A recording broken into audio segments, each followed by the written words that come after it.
After LinkedIn introduced Word Assessment Test, it became an extremely popular tool to demonstrate your knowledge of Microsoft Word to potential employers. Welcome to Online Training for Everyone. I'm about to show you how to pass Microsoft Word LinkedIn Assessment Test.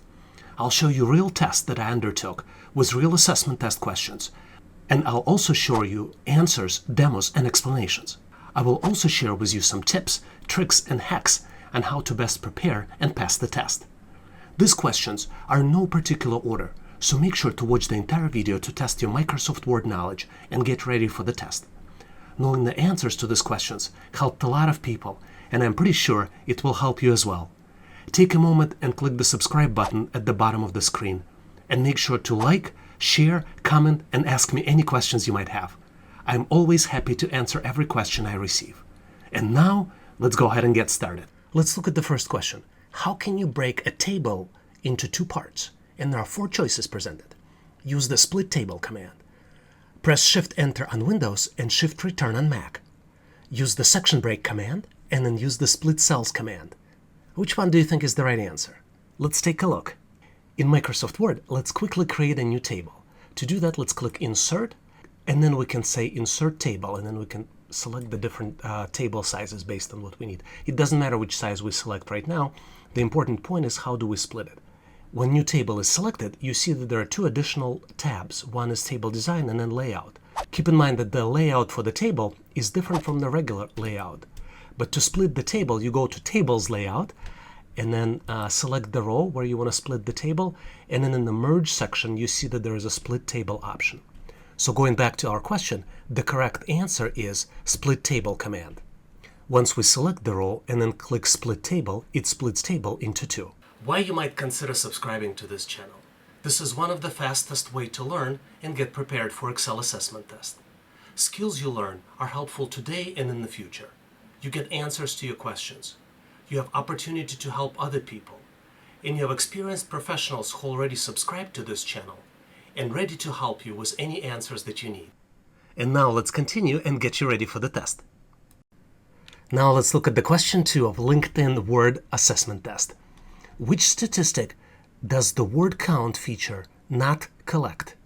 And there are 4 different choices: lines, page breaks, characters, no spaces, and paragraph. Which one do you think is the right choice? To access word count feature in Microsoft Word, you need to have a document opened, which I have opened my PDF ebook, Top 50 Microsoft Word Assessment Test Questions. Definitely recommend you check it out. But that's not to the point right now. The word count feature is located in the bottom left corner, and if you double click, you see that the word count dialog box pops up, and it contains pages, words, characters, no spaces, characters with spaces, paragraphs, and lines. So going back to our original question, the statistic that's missing on this dialog box is page breaks. I hope that you've guessed it right. Let's look at the question 3. What is the difference between a footnote and an endnote? And there are 4 different choices. An endnote always appears at the bottom of the same page that it references. A footnote is placed at the page footer, and the endnote is placed on a blank page at the end of the document. A footnote is placed at the bottom of the page, and the endnote is placed at the end of the document. And in choice 4, footnotes use Arabic numbers and endnotes use letters. Which one do you think is the right one? One of the things you can do during LinkedIn test is that you can bring in Google and type difference footnote and endnote. Once you get to the search screen, you see that the one difference between footnotes and endnotes is that footnote appears at the bottom of the same page, while endnote appears at the end of the paper. Which means that for this question, a choice C is correct. A footnote is placed at the bottom of the page, and an endnote is placed at the end of the document. I hope you've guessed this answer correctly. So can you tell us how many questions did you answer correctly? Please post in the comments of this video to share with others. And now let's continue and get you ready for the test. Let's go to the question 4. You want to set a wider inside margin to accommodate binding a document where pages are printed on both sides. Which option should you choose in the page setup dialog box? And there are 4 different choices: different odd and even pages, mirror margins, bookfold, and duplex. To be honest with you, I'm not sure which one is the right one, so let's go ahead and check in Microsoft Word. To do that, let's go to Layout tab, And then on the page setup, let's click this extension button, and then we have multiple choices. It's not in margins, it's not in paper, and it is in layout most likely, and I see different odd and even pages. So I hope I'm getting it right, but if you have a different answer in mind, please post in comments of this video and also share your rationale.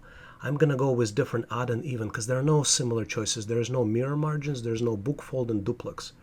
So I think that's what we need, but I'm not 100% sure. Let's go ahead and test it out and see if I got it right. Let's look at the question 5. What can you not create from a Word document? A Word macro-enabled document. Choice B, a plain text file. Choice C, a multi-page website. And choice D, a Word 2003 XML document. Which one do you think is the right one?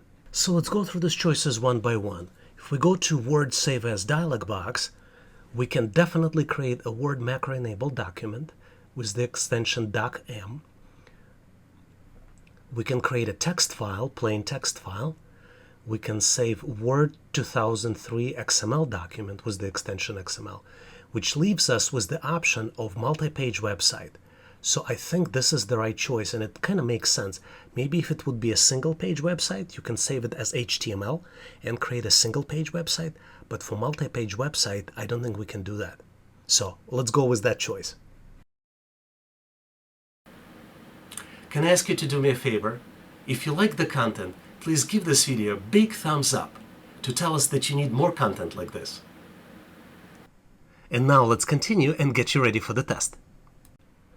Let's go and look at the question 6. When you insert page numbers, which position is not an option? Inset, page margins, bottom of page, and in current position. Which one do you think is the right choice?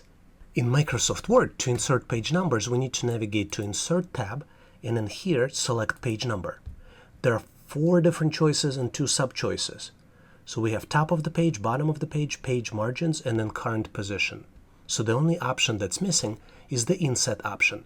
So we'll select this because this is the right answer, it looks like. Let's look at the question 7. How can you add manual line break to a paragraph? And there are 4 different choices listed here. Press Enter twice on Windows or Return twice on Mac. Press Alt-Enter on Windows or Option plus Return on Mac. Press Enter on Windows and Return on Mac. Press Shift-Enter on Windows or Shift-Return on Mac. It's hard to know all this keyboard shortcuts, so I'm asking Google for help. And as you can see, the first choice here, when we type Word, how to add line break keyboard shortcut, shows us that this is the Shift plus Enter. So we are going to select this choice and move forward. Hopefully we've got it right. Now let's look at our next question. You want to create an organizational chart. Which smart art category should you choose? And there are 4 choices: pyramid, hierarchy, relationship, and then matrix. Let's look inside Microsoft Word to find the answers. To access Smart Art category in Word, we need to navigate to Insert tab and then click Smart Art. And there are a lot of choices here, so let's see. Let's go one by one. So the first one's pyramid.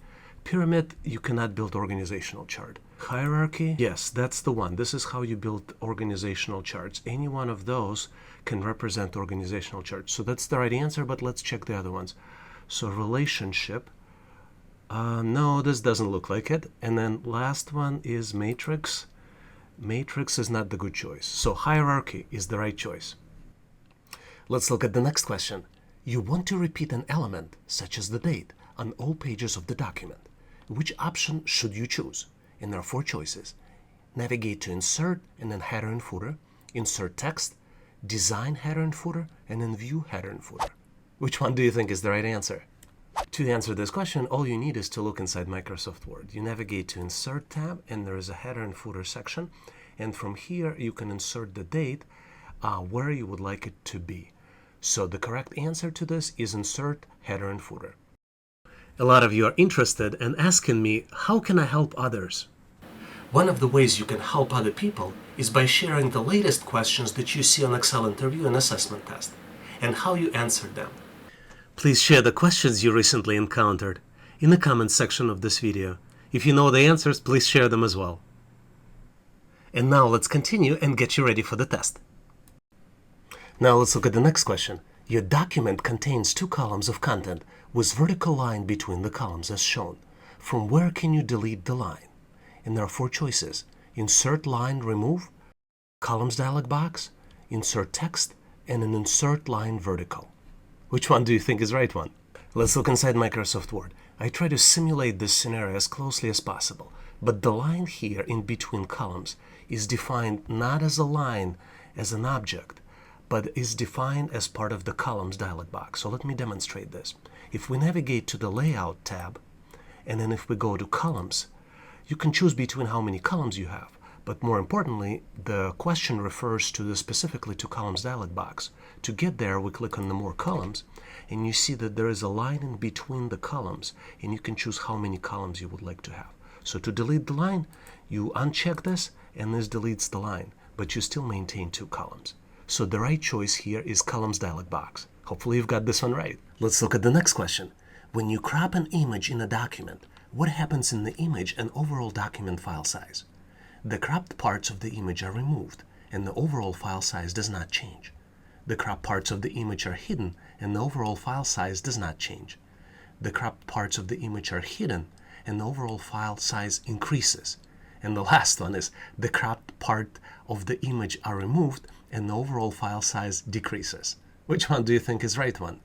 Let's look inside Microsoft Word. So here I have the Word file, and the only thing it has is the image. When we select the image, the picture format menu shows up, and then you can access crop function right here.